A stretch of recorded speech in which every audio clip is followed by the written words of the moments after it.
22 and 23 are series questions. Series are separated by plus or minus signs, and their intent is to be added up, to summated.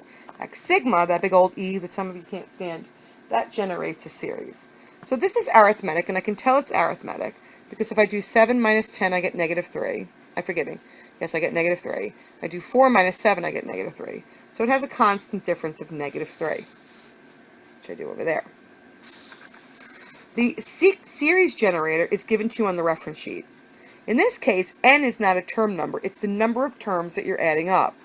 A sub 1 is the first term in the series. A sub n is the last term that you're adding up, divided by 2. Now they want to add 20 terms. Now if you really wanted to write this out 20 times, you could.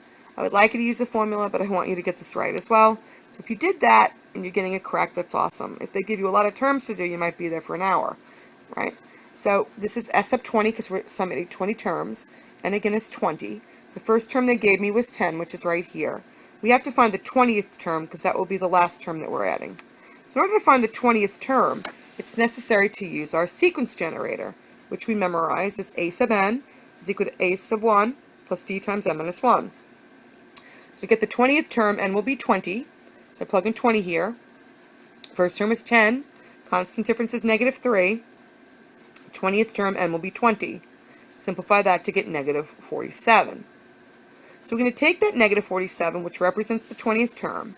We're going to bring it right back to our formula.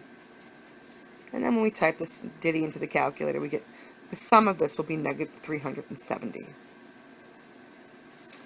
Number 23 is a geometric, and you can see how the signs are alternating, which is a clear indicator that it's geometric. When I do negative 6 divided by 3, I get negative 2, etc. So I know that R, my constant ratio, will be negative 2.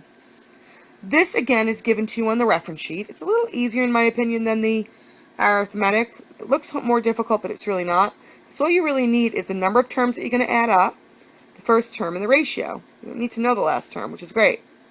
So this particular question wants us to add 10 terms. So n is going to be 10. The first term is 3, as you can see right here. The constant ratio we figured out was negative 2. And we're summating 10 terms, so that's 10. And this is the ratio again. Type this in. Make sure you type it in keystroke for keystroke. We don't want to mess that up. And we get the answer is negative 1023.